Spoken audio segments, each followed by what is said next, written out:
Sorry about that, that's just reading. But in the world of the media zeitgeist, it can seem like many types of entertainment can be seen as a mix of adding more and more to the growing themes like many body swap films, horrors with relations back to childhood concepts, or fears in the adolescence, or the idea of think pieces about modern societal issues, masked in dramas, thrillers, and even some comic book iterations. But one aspect I have seen get a lot of new concepts and ideas being brought into the mix is the basis of films or shows about spies, or secret agents, or special agents in particular. This is seen from the extensive franchise, like, James Bond 007. Bond names the James. Are you alright? Baines knows everything was strong. Call it Bondulance. The more grittier tone of the Bourne films. Jesus Christ, that's Jason Bourne. Secret undercover elements of The Americans, and even the one of taking itself seriously while making jokes about the whole genre of types of media with the Kingsman franchise.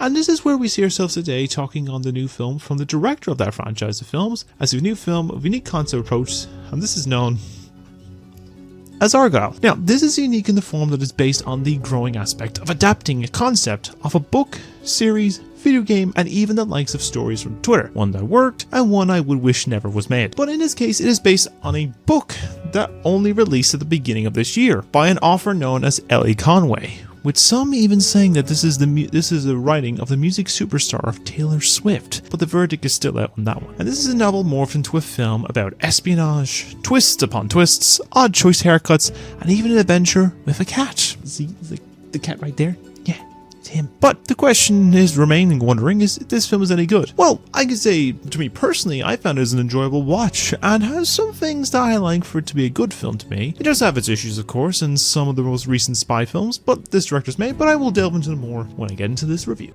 This ain't that kind of movie, bruv. Now, the likes of these films, or media places that involve some forms of espionage, will have a dashing protagonist, fancy attire, flashy cars, dastardly villains, and all of that form of action, explosions, and romance, and there as well. While there is aspects of it there is a little bit of a different story with a lot to tell, and the basis of the plot for this mainly goes on as follows. Reclusive author Ellie Conway writes best-selling espionage novels about a secret agent named Argylle, who's on a mission to unravel a global spy syndicate. However, when the plots of her books start to mirror the covert actions of a real-life spy organization, the line between fiction and reality begins to blur. Now, the concept idea of building the element of the real-world novel and using it as the basis for a structure to the world of espionage, as sees fiction become reality, seems like a really novel idea. I will see myself out now for that bad pun. But it can work well for the basis of a plot structure, and focus can be entertaining. The one element I can see as being a little bit more uncertain is more the likes of, as I mentioned, that this film likes to apply the twists, and not just one, but rather a twist after twist after twist, that it can become a little too much to wrap your head around sometimes. But it does resolve some of them soon enough, and some will be added to it. So while it can be a decent concept, some of its twists can make it a little tangled by the end of it, but there's a little wiggle room to get out of it. And overall, I think it's decent enough that I'd give the score of 6 to 7 for the story. What the fuck, is that a fucking cat? Now, of course, with any of these big budget film or concepts to help make the plot move along, you of course need a selective group of characters to bring the appeal to the masses. And this film has quite the cast, as you can clearly see by the poster. Now, some of them may have more minor roles than the others, but for the base of this review, I'm going to delve into a secret few to give a in-depth look into them, and then give a roundup of some of the others in the end. So let's meet the team of agents in the field. So we'll start with the main focus character of the plot, and this comes from the woman that is riding in motion, and is with Ellie Conway, in this played by Bryce Dallas Howard. In the meta-sense form, Ellie is the author of the novels in the real world and the world of Argylle, and has been proven quite the successful author at that. She is a bit of a recluse, introverted with the love of writing, and of her cat Alfie, a character that has a vast presence in this film, and the cat's a good performance as well, and in particular. And I can agree with her in the introverted sense of things. And it seems she is finding herself with a writer's, reviewer's, long essay writer, or blogger's worst pet peeve: the writer's block. I know I've had that plenty of times. And she can't seem to finish her last novel with a good ending. Soon traveling to her mom, she soon finds herself in the crosshairs of the next character we will discuss of Wild. A lot of bad guys and her becoming entangled in all of this, and could be the case that she may be more connected to all of this than at first glance. Now, in all forms, I think that Ellie here, for the most part, is the vessel for the audience to become acquainted with being thrown into the world of espionage. And for what it's worth, it does help to have a crutch to go on for this, and I do think that she's an enjoyable protagonist. Sure, some elements near the end see her get a bit caught up in the twist with her character in general, but it comes to the base that this is the likes of going along for the ride with her. I think for what it's worth, she's a likable character to help bring that appeal. Now let's talk about our real life agent in the field, and a person that looks like this at the start of the film, and this is of course with Aidan Wilde. Now we introduce this person when Ellie is on the train traveling to her parents for help with her writer's block, and soon discovers this hairy fellow sit himself down in front of the offer for no discernible reason, but rather becomes clear that he is here to save her, leads to him taking out of danger, and to find the answers of unraveling everything she has been writing has been very scarily accurate to the missions of the real Argylle, and need for her help for tracking down an important object from falling into the wrong hands. I know in the case some instance I could look like this guy, but also an instance that I could look like a bit of, you know what, most of these romantic novels for these women always have, you know, the dudes with the long hair. Don't have the muscles though, but some people like it. Now, the first opinions of the character was the basis that he will have the tropes of a bit of a cocky big shot agent and become a bit of an annoyance, but surprisingly he does not act like that at all, but rather becomes a very appealing dynamic for him of Ellie, and the most appealing characters in the film once they have found themselves stuck in this whole espionage fiasco together. He has good intentions, and I'm sure that along the way they may find solace in getting jumped, shot, attacked, blown up, and every other way of death could bring them together in all forms of espionage. But I guess it comes down to how things turn out in the end. Now let's talk on the title character of the film itself, and that is of course with Agent Argylle, you know, big Henry Cavill himself. He is seen as your dashing James Bond style character with a charismatic charm, fancy suits, and expertise in getting close with the enemy, or the ladies, with some questionable opinions mainly to do with the decision of the hairstyle, but we will not delve into that too much. Now we see some of their adventures through the story of how they are on a mission to stop the group known as the Division. Could that be Ubisoft, because they've taken themselves down, and because they just cancelled another Division game recently? From attaining control for something but what that is the mystery. They're trying to figure out what the object in particular they're looking for. Now, the moments we see this hulking, swole man show his moves to prove that he would work well as the famous British spy is evident in a few aspects throughout. I would delve more into the concept of his character, but for that it is still leaning into more spoiler territory, and also relates to the main narrative as one of the twists, and I don't want to be spoiling this in general. But for what it's worth, I do like this character and feel in some sense hope to see more of them in this, and as they are in it for a fair amount, but also feel a little underused, if that makes sense, but let's not delve too much in that. The last of the focal characters I will give a bit of discussion to is essentially our main big bad of the film,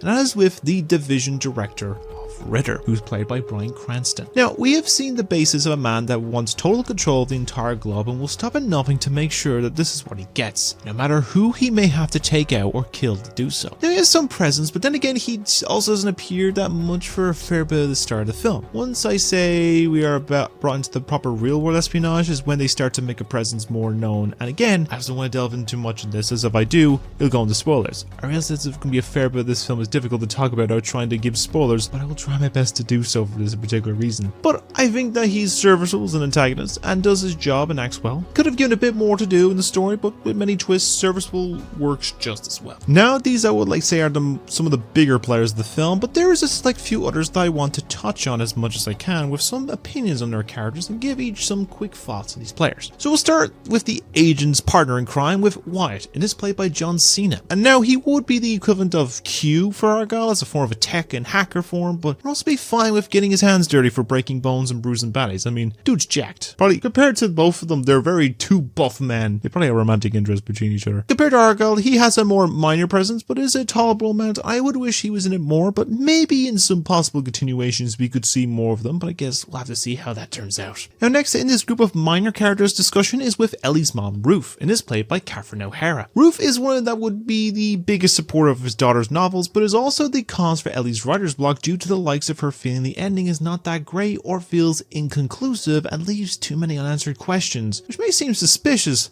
but you can get that sometimes of having reliable and hopefully constructive criticism from siblings or family members. She does have some appearances here and there in this film to help with some moral support here and there, but I think this is a decent character film and all the same. Also, don't want to delve too much into it as well, because it does go into spoilers, but you'll get to over time. I might do a spoiler review for this, but who knows. And surprisingly, appearing in another spy-based film by the same director as Kingsman, after playing the villain in the very first one, is with Samuel L.Jackson as the character of Alfie. Yes, there are two characters with the same name of Alfie, and you know, one is a cat and one is a man. We don't get that mixed up, right? We don't meet him for a bit into the film as someone that helps Wilde as the eye in the sky to some degree, and it's a case that we learn from his person a fair few big reveals, but again, I'll not delve into it that at all with the spoilers. He does not have much of a screen presence in this and appears in a few small scenes here and there towards the back half of the film, but he's an alright addition. I'd like to see more of him, but I guess they could use him for some more later projects, but we'll have to see how the outcome goes as well. And wrapping up some characters with a bit of a focal appearance is with an acting debut for a famous musician with Dua Lipa, playing the character of La Garange. Now, she would be the equivalent of a Bond girl in this film for Agent Argylle, is being someone that may have some secret intentions, but also becomes charmed by the agent's prowess. I mean, if Henry Cavill walked up to you, would you say no? One thing I'm surprised by from seeing this film is that she's not in this as much as I was expecting, going off the advertising for this, with the focus of her character for a fair chunk of the trailer. But I guess most stars can start off small, but for what it's worth, I don't think her first role-based performance is awful, and is fairly decent at most. It would be nice to have seen her more in this film and show how well she could perform, but I'm sure there's plenty of opportunity for this younger woman to have a role in the future. Now, overall, the likes of the characters in this film can vary and feel a little bit mixed. There is some good performances from some great casts in here, but it can be a little bit let down from the likes of the amount of screen time they may have in the project that could have worked their way into have more development for some. I feel I've given a minimal on, but then again I mentioned not to delve much into them without too much spoilers. But some get a fair amount of an appeal, and a lot helps keep it afloat for most cases. But overall, I think for some great casting choice, or some interesting characters with some, I feel it deserves a little bit more screen presence. But overall score, I'm going to give around 6.5. I think they're okay. They might need a bit more development, but that's just me. Oh yeah? What is it you do? Espionage. Now, it is a case that for many form of spy films, they usually have a globe-trotting style adventure that would see some vast locations and settings that could be appealing, as well as mixing in some set pieces that will stick with people afterwards. I do like the approach of a bit of a mix of travel from the scenic wilderness to the streets of London to a few more remote scenic locales of Europe and beyond, and that can appeal more having some new set dressing that is nice to look at and will not for the most part distract from the main plot. I do give credit for it's nice to see that look and reminds me of some elements of the director's work of the Kingsman films, with their more grounded street approach at first to global threat. Mixed with a bit of some over-the-top goofy style action set pieces like a battle using coloured smoke and other elements. It reminded me a bit of the church scene, but probably not as grotesquely graphic. That church scene is still fucking brilliant from the first Kingsman, but I like how it's done here. But as on the basis of the respect to the source material, I mentioned that there is it based on a novel. I've only read a small bit of it, and in particular, it only came out a couple of weeks ago before this film hit theaters, and I've yet to start the novel properly. But I have seen the case that the book has a mixed appeal from the characters and development, with a little mix of putting too much and also baiting a sequel, but I mean, that's what happens from a debut novel from an author that may or may not exist, but it's hard to say, and that putting too much can be seen a bit with this film, but I think it helps to balance it out. I'm sure if down the line, when I read it, and we'll see if this feels close to what is, and maybe a bit of substance can work. I might do a follow-up review and do like a focus on the book, but I'll see down the line. But presentation wise, I think for just like the set pieces and action stuff and like the locales, give it 7 to 8. That's just my opinion anyway. I certainly hope you dance as well as you dress. There's only one way to find out. Now, one element that I can give a fair bit of some focused discussion to is with the likes of the writing to the film, that I find it the case that at first it does seem to make sense of some elements, that we are reading the bits of an author's work played out in motion, and for elements with the plot kicking into motion. But I find the case that once it gets delving into the handling of the twist upon twists, is where it can feel a fair bit confusing from trying to make sense of the dialogue or reveals and everything, and it can feel a little messy in there as well, but some bits find a way to give a reason back to talking on it to a structured form, and for what it is worth, it does work out well in an okay way that, while a bit messy, can find some ways of tying some sensible content there. It's like the Kingsman movies in it, because it's the same director. That's the case that, you know, you can have your serious moments, but then you also like liven it up with goofy moments. Like, you can have a moment where like there's a serious like this discussions in a bar. Next minute you're having a duel with a guy with a whip, you know? that kind of thing. Writing wise on this, I'm gonna give 5.5 to 6. Probably around there. Like, it's not like gone awful writing, it's just, you know, it needs to be, I think just in case with the twist it gets structured, but I'll delve more into critiques when I get to it. But if there's one thing I do like from this film is a fair bit with the soundtrack, as it helps to bring a fair bit of pizzazz to some elements of some recognizable songs placed here and there throughout the film, like Let's Dance from David Bowie, Run from Leona Lewis, the newest final Beatles song of Now and Then, and even a new track from film star Ariana DeBose with Electric Energy. Yeah, she's in this as well. There she is. And it's a case that a fair few of them work well, with the run song working in particular with the final action set piece. You know, a fair few of the tracks work for the feeling of some upstakes spy mission for the locales and scenes, and there is a hint of a classic feel of a Kingsman score mixed in there too, and I think it does well. Sure, some bits can be a little here and there, but not every piece of score or track will appeal, but I think, for what it's worth, it does fit a fair tone that appeal to some level of appeal into some masses. So to me, just go on the basis, I usually like sometimes these soundtracks, an 8.5. That's just my opinion on that focus anyway.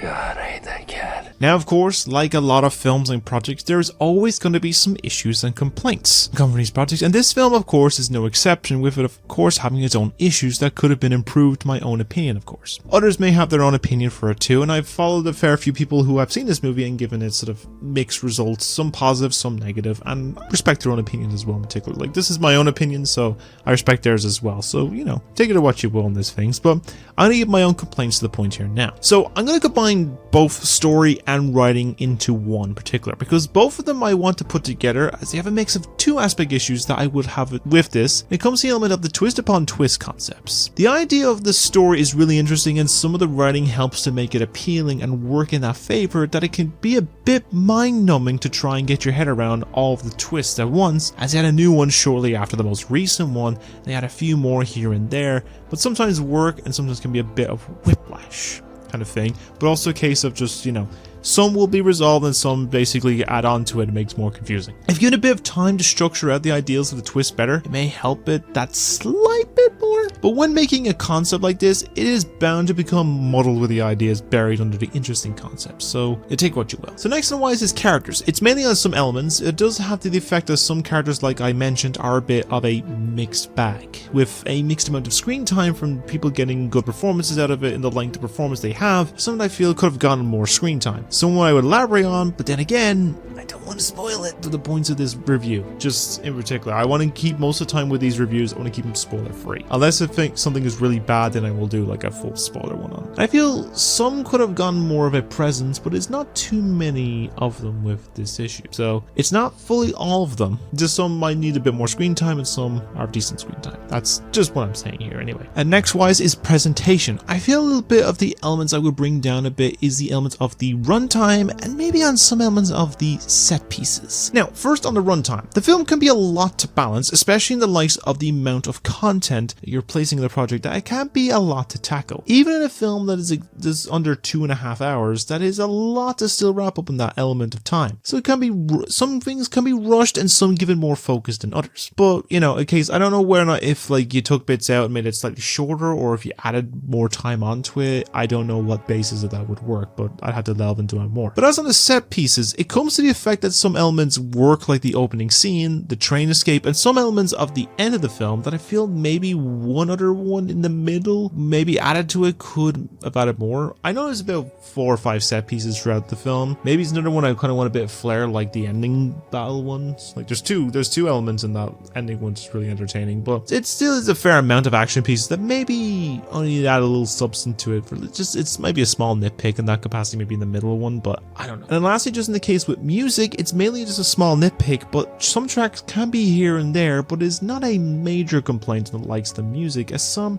are better than others, and some could have just been changed, but is not a major concern. But those are really my critiques, so that's kind of what I'm getting at with this anyway. Now, in the end of it all, while it may not be the most structured of spy flicks and can be a lot to manage and a bit all over the place, I could still say personally I enjoyed this film for what it is of a spy flick with an interesting concept that can have its goofy concept but also be entertaining for the content it provides. It's kind of that film where it's like, you know, shut your brain off and enjoy for like flashing colors and action for 2.5 hours. It's kind of like one of those films, but I still enjoyed it nonetheless, so like, you know, head scratch bits. Sure, it's not the best and can be bogged down a little with the heavy amount of twists and turns and can lead you to getting your head feeling a bit fuzzy. I still enjoy the film for what it is worth of a new action spy film that sometimes you can just take serious and sometimes be worth to just turn the brain off and have a fun bit of time. I wouldn't mind seeing this new entry in the series in the future, whether a sequel or maybe a TV series or something, but it may be affected by the reception this film already got from critics and some audiences, as well as its poor box office, given the case that like it's a $200 million film, it made about 100 million? And it was like an Apple Plus original as well. Where the last one I think was like Napoleon, and I think that still did modestly well as well, but I don't know. But I enjoyed it nonetheless, and if interested, I would say check it out for yourself. I believe it's on Apple TV Plus now currently, so you can check it out there. To give it the final scores, score-wise, story I'm giving a 6 to 7, characters was a 6 to 6.5, presentation was a 7 to 8, writing was a 5.5 to 6, and music was at 8 to 8.5. So a total out of 50 was between 32.5 to 36 out of 50, or 65 to 72%. So around a C+ to a B-. Now, it's probably not the basis of like, you know, this review makes complete full fucking sense. Like, I pretty much fuddled this whole thing throughout the entire, like, probably maybe 15, 20 minutes of this review anyway. But it's probably a case people have their own opinions and stuff like that, and you can judge it by yourself. This is my own personal stuff, so you don't need to take my one as a agreeable opinion. You can make your own judgments on, you know, online if you want to check it out for yourself. But that's all I'm going to give on that anyway. Now, I hope you enjoyed listening to my opinion of this film in particular, and I would like to know your own thoughts that if you've watched this film yourself, whether in the cinema or on the streaming, of your own opinion of this movie. Did you like it? Did you hate it? You were indifferent on it? Let me know your opinions and thoughts down below in the comments, because I'm intrigued to see what you think, and I'd love to get your own opinions, and let's have a discussion down there as well, what you thought of it. But as always, I hope you all stay being wonderful people, and have a great day every day, doing many great things, and I'll see you all in the next video, of course, with a next review. So, excuse me, I'm just going to go back to